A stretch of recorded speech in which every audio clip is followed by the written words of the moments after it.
कि अलग अलग न्यूज अलग अलग चला रहे हैं। कृपया करके न्यूज वालों से भी हाथ जोड़ कर विनती है, कोई। जय हिंद।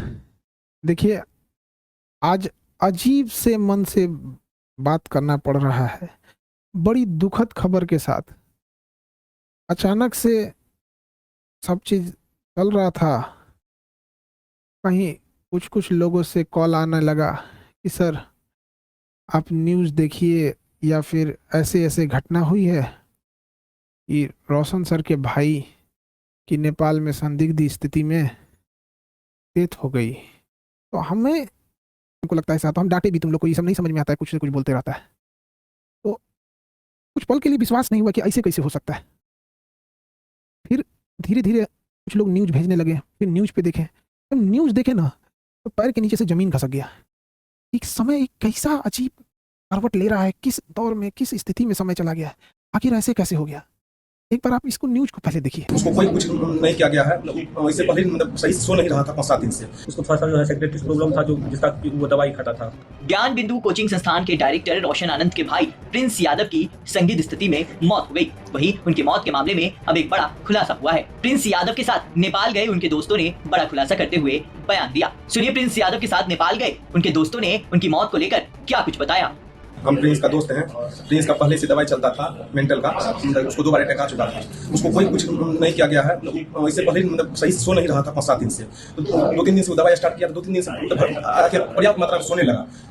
कल भी देखिए सो रहा है, बोले अब तो रिलैक्स हो गया। मतलब जो सो गया तो उसको मेंटल ऑटोमेटिकली शांत हो जाता है। हम लोग सोचे कि अब सो रहा है, उसको शाम में मतलब हम लोग बाहर निकले तो हुआ कि पर्याप्त मात्रा में सो रहा था। धीरे धीरे हुआ कि लंबा मतलब सांस लेने लगा, लंबा सांस लेने लगा। तो उसके बाद हमको कॉल किया, हम लोग को, तो तुरंत हम वहाँ आए। हम जितना भी थे साथ में साथी, उसको तो एम्बुलेंस मंगवाए, एम्बुलेंस न्यूरो हॉस्पिटल लेकर आए, समझे। तो वही कोई मारा क्या? नहीं, कोई नहीं। हम लोग बहुत अति करीबी दोस्त हैं, हम लोग क्यों जो करेंगे उसको। कोई दूसरा है कोई मारा? नहीं, कोई नहीं।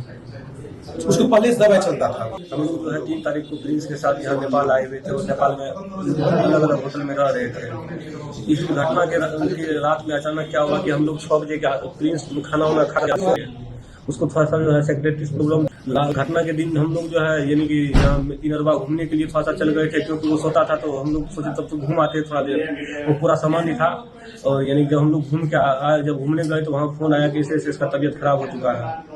तो जब तक हम लोग आए तब तक एम्बुलेंस में बिठा करके हॉस्पिटल ले गए। तो हॉस्पिटल में प्रयास किया बचाने का, लेकिन बचाया नहीं जा सका। उसको हम लोगों में से किसी के द्वारा मारपीट नहीं किया गया है, ना ही किसी अन्य व्यक्ति के द्वारा मारपीट किया गया है।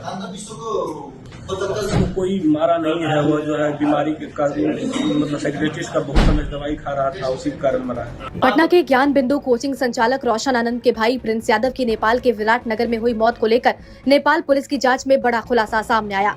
शुरुआती जांच में ये बात सामने आई कि प्रिंस यादव मिर्गी दोस्तों ने बताया कि प्रिंस कई दिनों से ठीक से सो नहीं रहे थे और उन्हें लगातार नींद नहीं आने की समस्या थी। बताया जा रहा है कि दवा शुरू करने के बाद ही उन्हें नींद आने लगी थी। जांच के दौरान पुलिस को प्रिंस यादव के कमरे से एपिलेप्सी की दवा मिली है।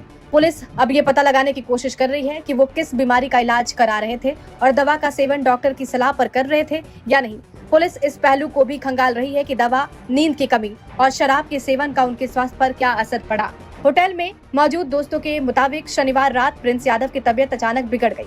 इसके बाद उन्हें तत्काल अस्पताल ले जाया गया, जहां इलाज के दौरान डॉक्टरों ने उन्हें मृत घोषित कर दिया। शुरुआती तौर पर अत्यधिक शराब सेवन की बात सामने आई थी। नेपाल पुलिस ने साफ किया है कि मौत की असली वजह का पता पोस्टमार्टम रिपोर्ट आने के बाद ही चलेगा। फिलहाल पुलिस होटल की सीसीटीवी फुटेज, होटल रजिस्टर और साथ मौजूद लोगों के बयान के आधार पर जांच आगे बढ़ा रही है।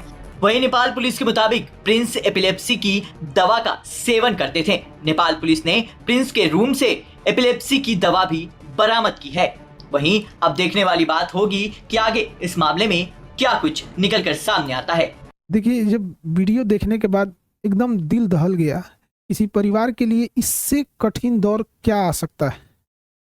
भगवान इस कठिन दौर से निकलने के लिए उनको सहन शक्ति दे। इतनी भयानक स्थिति और इतनी कठोर स्थिति में वो कैसे निकल पाएंगे लोग। इस घटना के बाद पता नहीं कैसे परिवार सहन करेगा इसको। इस कठिन दौर में हमारी संवेदना परिवार के साथ है। जब कभी आदमी ऐसी खबर सुनता है तो दिल बैठ जाता है। किसी के परिवार के साथ ऐसा ना हो, दुश्मन के परिवार के साथ भी ऐसा ना हो।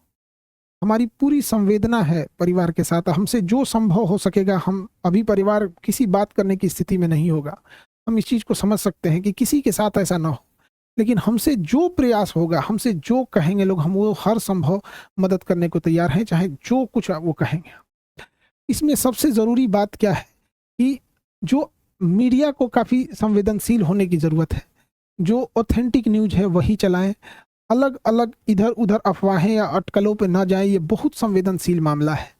और पुलिस अपना एक ऑफिशियल बयान जारी करे जिससे कि स्पष्ट हो सके चीज़ें क्या हैं, और जल्दी से जल्दी इसका पोस्टमार्टम रिपोर्ट सार्वजनिक किया जाए।